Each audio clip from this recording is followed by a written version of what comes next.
സന്തോഷത്തോടു കൂടിയാണ് ഞങ്ങൾ ഇതിനെ കാണുന്നത്. അതാണ് ഞങ്ങളിവിടെ പടക്കം പൊട്ടിക്കാനും അതുപോലെ അയാളുടെ ഫോട്ടോ കത്തിക്കാനുമൊക്കെ ഇടയായ സംഭവം. നിങ്ങൾ നോക്കൂ, രാഷ്ട്രീയത്തിലുടനീളം ചെറുപ്പം വലുപ്പം ഒന്നും നോക്കാതെ ഞങ്ങളെല്ലാം ഒന്നുകിൽ പ്രായത്തെങ്കിലും ബഹുമാനിക്കുന്നവരാണ്. നിങ്ങളിവിടെ സൂചിപ്പിച്ചതുപോലെ കേരളത്തിൻ്റെ മുഴുവൻ ജനങ്ങളും ആദരിക്കുന്ന അല്ലെങ്കിൽ ബഹുമാനിക്കുന്ന, രാഷ്ട്രീയ വ്യത്യാസം മാറ്റി നിർത്തിക്കോട്ടെ, അല്ലെങ്കിൽ അഭിപ്രായ വ്യത്യാസം മാറിയിക്കോ, എടോ വിജയ എന്നാണ് ഞങ്ങളുടെ പ്രിയങ്കരനായ മുഖ്യമന്ത്രി അഭിസംബോധന ചെയ്ത് സംസാരിച്ചത്. അപ്പോൾ ധിക്കാരം പേര് നടക്കുന്ന ഒരാളാണ് രാഹുൽ മാങ്കൂട്ടത്തിൽ. രാഹുൽ മാങ്കൂട്ടത്തിന് കോടതിയിൽ നിന്ന് ഏറ്റ തിരിച്ചടി, ഒപ്പം തന്നെ പാർട്ടിയിൽ നിന്ന് രാഹുൽ മാങ്കൂട്ടത്തിനെ പുറത്താക്കിയതൊക്കെ കോടതിക്ക് തൊട്ട് പിറകെയുള്ള LDFിൻ്റെ ബൂത്ത് കമ്മിറ്റി യോഗത്തിൽ ഓഫീസിന് മുന്നിൽ വലിയ ആഘോഷമായാണ് LDF പ്രവർത്തകർ പടക്കം പൊട്ടിച്ച് ആഘോഷിച്ചുകൊണ്ടിരുന്നത്. എന്തായാലും പിണറായി വിജയനെ എടാ പിണറായി വിജയ എന്നൊക്കെ വിളിച്ച് ആക്ഷേപിച്ച് അത്തരം പരാമർശങ്ങളൊക്കെ നടത്തിയ ഒരാൾ കൂടിയാണ് രാഹുൽ മാങ്കൂട്ടത്തിൽ. എങ്ങനെയാണ് നിങ്ങൾ ഈ രാഹുൽ മാങ്കൂട്ടത്തിൻ്റെ കോടതിയിൽ നിന്ന് ഏറ്റ തിരിച്ചടി, ഒപ്പം തന്നെ പാർട്ടിയിൽ നിന്നുള്ള പുറത്തേക്ക് പോക്ക് കാണുന്നത്? വളരെ സന്തോഷത്തോടു കൂടിയാണ് ഞങ്ങളിതിനെ കാണുന്നത്. അതാണ് ഞങ്ങളിവിടെ പടക്കം പൊട്ടിക്കാനും അതുപോലെ അയാളുടെ ഫോട്ടോ കത്തിക്കാനുമൊക്കെ ഇടയായ സംഭവം. നിങ്ങൾ നോക്കൂ, രാഷ്ട്രീയത്തിലുടനീളം ചെറുപ്പം വലുപ്പം ഒന്നും നോക്കാതെ ഞങ്ങളെല്ലാം ഒന്നുകിൽ പ്രായത്തെങ്കിലും ബഹുമാനിക്കുന്നവരാണ്. നിങ്ങളിവിടെ സൂചിപ്പിച്ചതുപോലെ കേരളത്തിൻ്റെ മുഴുവൻ ജനങ്ങളും ആദരിക്കുന്ന അല്ലെങ്കിൽ ബഹുമാനിക്കുന്ന, രാഷ്ട്രീയ വ്യത്യാസം മാറ്റി നിർത്തിക്കോട്ടെ, അല്ലെങ്കിൽ അഭിപ്രായ വ്യത്യാസം മാറിയിക്കോ, എടോ വിജയ എന്നാണ് ഞങ്ങളുടെ പ്രിയങ്കരനായ മുഖ്യമന്ത്രി അഭിസംബോധന ചെയ്ത് സംസാരിച്ചത്. അപ്പോൾ ധിക്കാരം പേര് നടക്കുന്ന ഒരാളാണ് രാഹുൽ മാങ്കൂട്ടത്തിൽ. സ്വന്തം പാർട്ടിയിലെ മുതിർന്ന നേതാക്കളെ പോലും അനുസരിക്കാത്ത, ബഹുമാനിക്കാത്ത, അവരെയൊക്കെ ധിക്കാരത്തോടെ ഉള്ള സമീപനമാണ് രാഹുൽ മാങ്കൂട്ടത്തിൻ്റേത്. മറ്റൊന്ന്, കേരളത്തിൻ്റെ അങ്ങോളം ഇങ്ങോളം നടന്ന് പെണ്ണ് പിടിയാണ് ഇയാളുടെ ജോലി എന്നുള്ളതാണ് കഴിഞ്ഞ കാലങ്ങളിലെ വാർത്തകളെല്ലാം ഓരോന്നോരോന്നായി പുറത്തു വരുന്നത്. ഞാൻ കുറച്ചു മുമ്പ് ഒരാളോട് പറഞ്ഞപ്പോൾ സൂചിപ്പിച്ചത്, ഈ ടിഷ്യൂ പേപ്പർ കാറിലൊക്കെ വെച്ചിട്ട് നമ്മളിങ്ങനെ ഒരെണ്ണം വലിക്കുമ്പോൾ അതിൻ്റെ പുറകെ ഒന്ന് വരും. അതൊരു വാട്സപ്പിൽ കണ്ട കോമഡിയാണ്. പക്ഷേ അത് രാഹുൽ മാങ്കൂട്ടത്തിൻ്റെ കാര്യത്തിൽ ഈ പെണ്ണ് കേസിൽ യാഥാർത്ഥ്യമാണ്. ഒന്ന് വരുന്നു, അത് കഴിയുമ്പോൾ തൊട്ടുപിറകെ അടുത്തൊന്ന് വരുന്നു.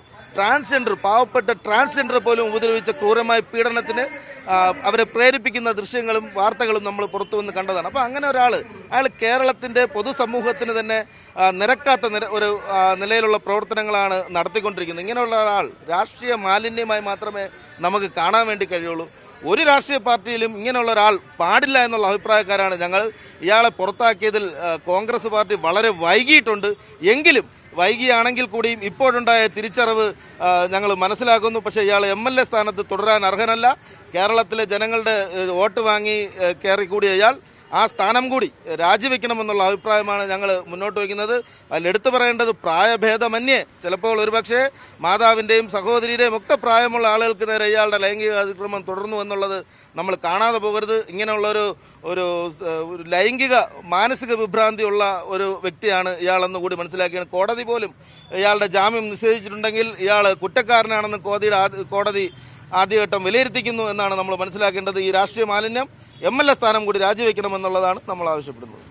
എന്തായാലും MLA സ്ഥാനം കൂടി രാജിവെക്കണം എന്നുള്ളതാണ് ഇവരൊക്കെ ആവശ്യപ്പെട്ടുകൊണ്ടിരിക്കുന്നത്. ഇപ്പോൾ രാഹുൽ മാങ്കൂട്ടത്തിൻ്റെ മുൻകൂർ ജാമ്യാപേക്ഷ തള്ളിയിരിക്കുന്നു, പാർട്ടിയിൽ നിന്നും പുറത്താക്കിയിരിക്കുന്നു, MLA സ്ഥാനത്ത് ഇപ്പോഴും തുടരുകയാണ്. എന്താണ് ഇത്? ജനങ്ങൾ കൂട്ടായിട്ട് തിരഞ്ഞെടുത്ത ഒരു വ്യക്തിയാണ്, ജനങ്ങളെ നയിക്കേണ്ട വ്യക്തി.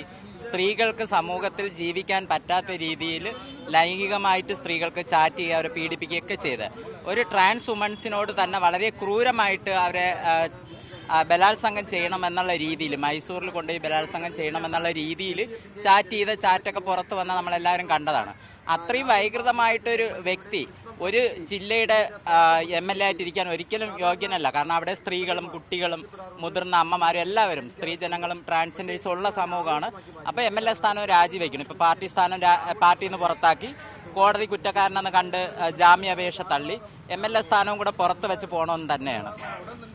എന്തായാലും പാർട്ടിയിൽ നിന്ന് പുറത്തായെങ്കിലും MLA സ്ഥാനം കൂടി രാജിവെപ്പിക്കണം, കോൺഗ്രസ് അത് എഴുതി വാങ്ങണം എന്നുള്ള അഭിപ്രായമാണ് LDF പ്രവർത്തകർ ഒക്കെ നടത്തുന്നത്. ഒപ്പം തന്നെ ഇവർ അല്പസമയം മുമ്പാണ് ഇവിടെ പടക്കം പൊട്ടിച്ച്, ഒപ്പം തന്നെ രാഹുൽ മാങ്കൂട്ടത്തിൻ്റെ ചിത്രം കത്തിച്ചൊക്കെ ഈ വലിയ നിരത്തിലുള്ള രാഹുൽ മാങ്കൂട്ടത്തിനെതിരായ തിരിച്ചടി അതൊരു ആഘോഷമാക്കി മാറ്റിയത്. ക്യാമറമാൻ സിജോ സുധാകരനൊപ്പം വിജിൻ വായാന്തൂർ, മീഡിയ 1.